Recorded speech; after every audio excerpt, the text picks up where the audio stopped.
Despite being victorious, Bret Hart's post-match attack on Steve Austin only served to galvanize the fans into fully supporting Stone Cold. And Austin, even in defeat, would only increase his reputation by living up to his word, refusing to surrender in the match.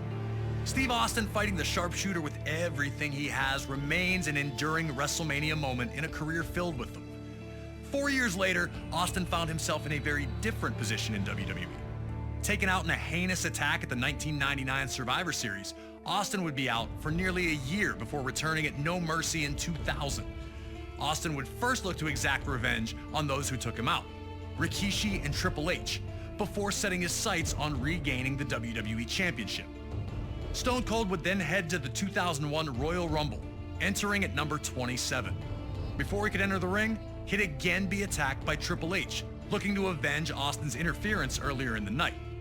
Austin was in bad shape, but somehow managed to emerge victorious, securing his opportunity to compete for the WWE Championship at WrestleMania 17. Defending against Austin would be The Rock, Austin's main rival for years. The two legends personify the Attitude Era and had previously met for the WWE Championship in the main event of WrestleMania 15. That night, Stone Cold managed to defeat the corporate champ to regain the championship. On that same night that Rock captured the WWE Championship at No Way Out 2001, Austin would face Triple H in a 3 stages of hell match. Each fall would be held under different rules: a standard match, a street fight, and then a steel cage if necessary.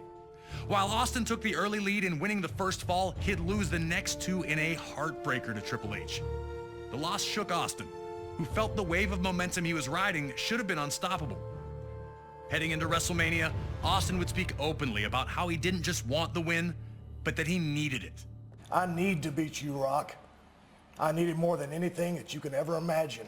When you headline an event, you've got to be on top of your game, be in the best of your game to put on a show and to warrant that main event status. Austin was going to do everything he could to guarantee the nearly 68,000 attending in his home state of Texas would not be disappointed. The People's Champ had other ideas. He had worked hard while Austin was out to establish himself as the man in WWE, and the opportunity to prove his status with this WrestleMania rematch had the Brahma Bull almost bursting at the seams.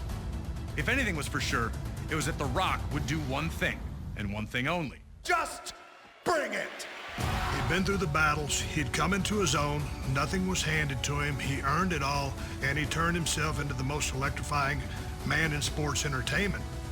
At no point in time in wrestling history were 2 stars, 2 wrestlers as hot as both I was and The Rock was. It's hard to explain why we're such good opponents. We just were. So now it's time for you to head into one of the biggest WrestleManias of all time, WrestleMania 17 in 2001. A night that serves as the pinnacle of the Attitude Era's excellence, with its 2 biggest names doing battle once again. Are you ready to open up a can on The Rock? Or will you find out that going one-on-one with the Great One isn't the electrifying opportunity it appears to be?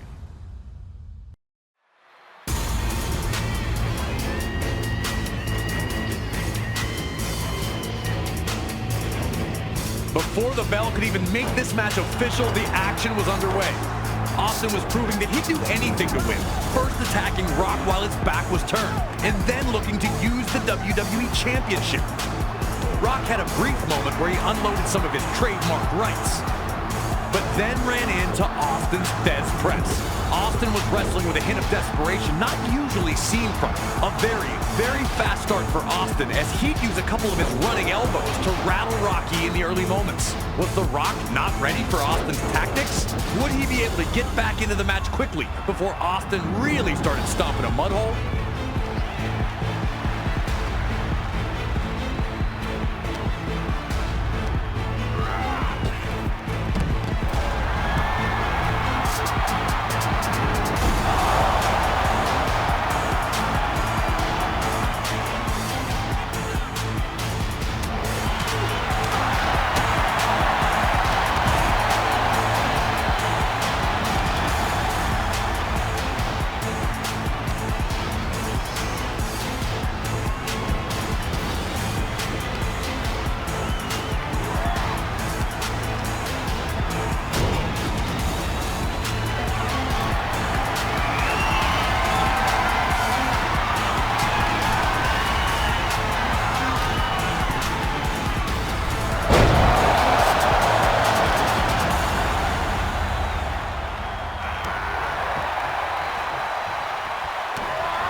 Once the action went to the ringside area, the brutality really got ratcheted up.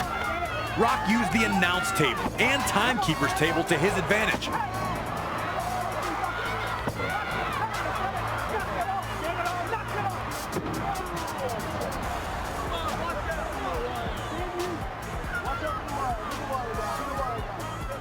But took his eye off Austin for one brief moment, which allowed Austin the chance to clock him with the bell.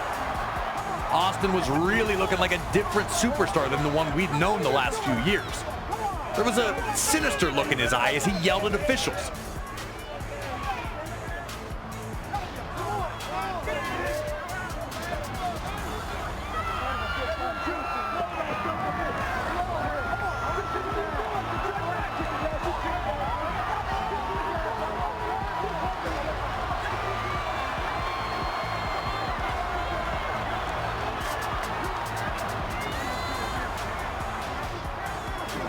A more deliberate approach as he threw heavy rights at The Rock, who stumbled all over trying to stay on his feet.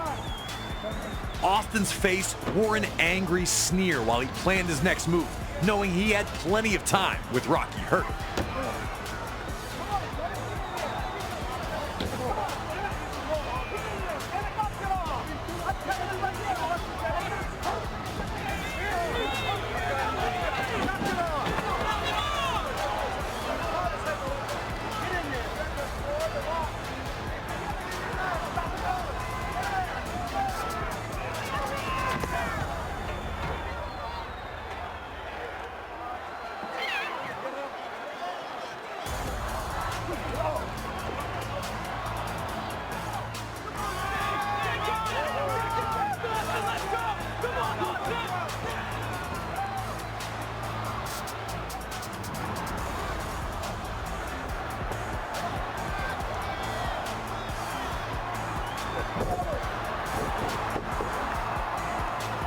Back in the ring, Austin continued a methodical, brutal beatdown to the People's Champion.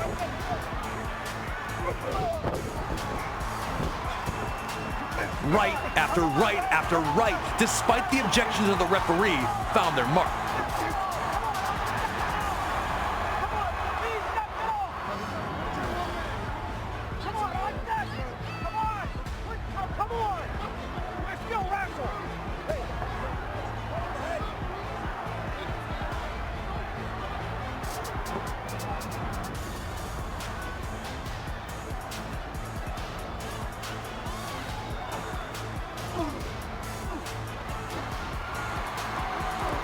Even when Rock was able to land a few strikes of his own, Austin immediately cut off his offensive surge.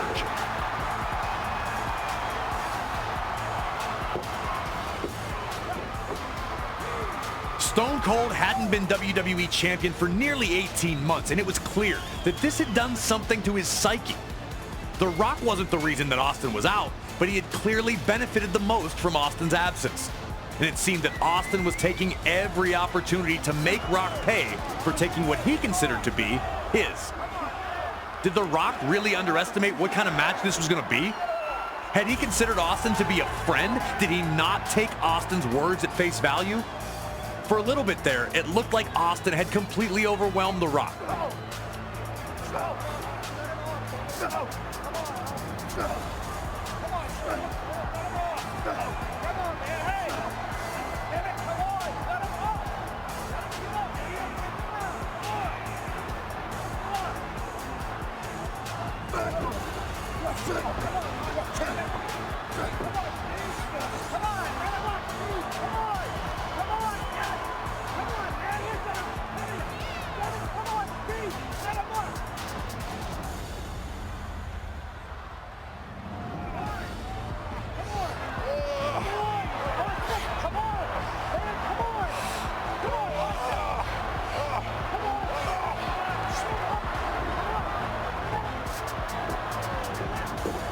But The Rock never lost faith in himself.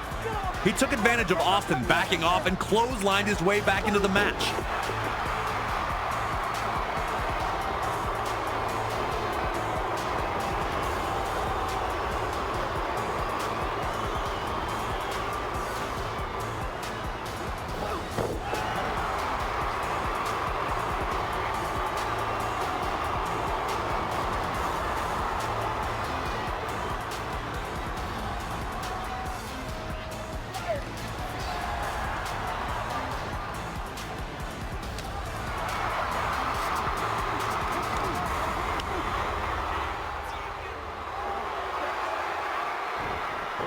Once he had Austin down, Rock was able to reevaluate the situation. And once he had, he went to ringside to grab the timekeeper's bell. Instant karma, it seemed, was going to get Austin.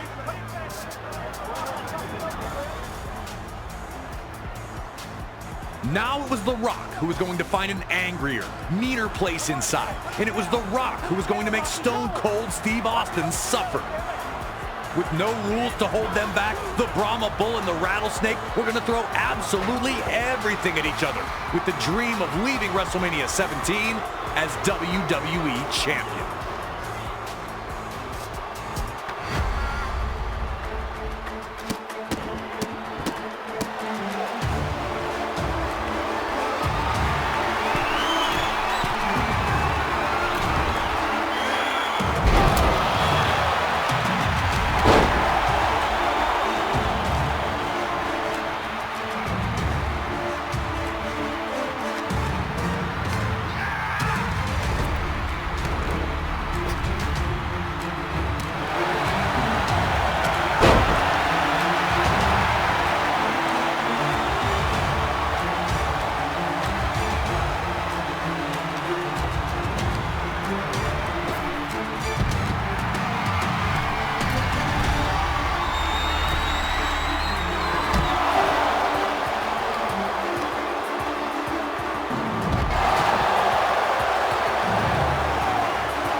Back and forth they'd gone, but neither Austin nor The Rock had found that moment that would give them the win. As Austin attempted an Irish whip, though, The Rock would surprise him with a stone-cold stunner of his own. The millions and millions of Rock's fans exploded. Would this be it? Could The Rock embarrass Austin like this by beating him with his own move in Texas? Austin would display his hallmark grit, managing to kick out at the 2 count.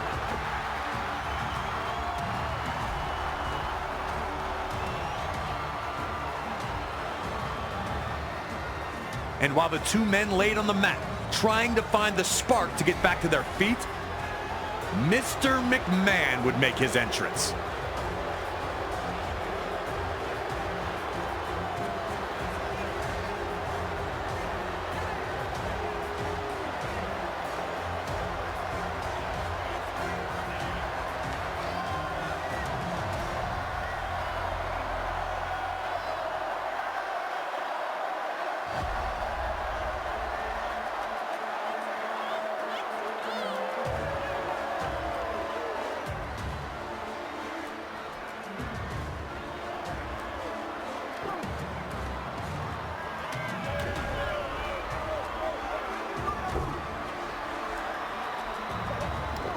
all eyes are on Mr. McMahon.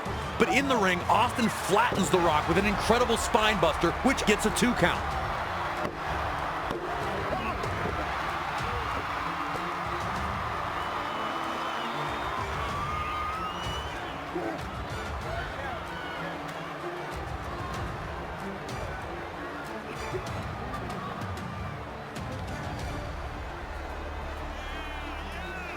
Caught up in his frustration, Austin blindly rushes at Rock, who now flattens Austin with his spine buster.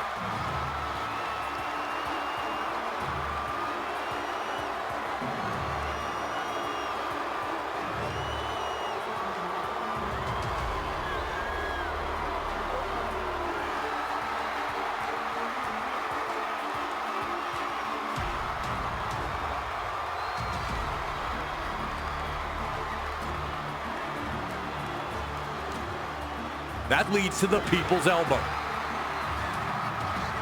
But when Rock covers Austin, Mr. McMahon breaks up the pin. That's right, Mr. McMahon helped Stone Cold Steve Austin. To this day, I cannot believe I ever saw that happen. The look on The Rock's face is pretty much the look that I had. What the hell?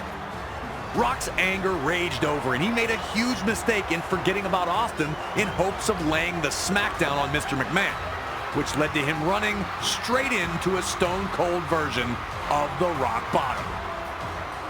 Mr. McMahon had turned the match on its head, and Stone Cold Steve Austin looked ready to strike and finish his quest of regaining the WWE Championship under some unthinkable circumstances.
It was inevitable.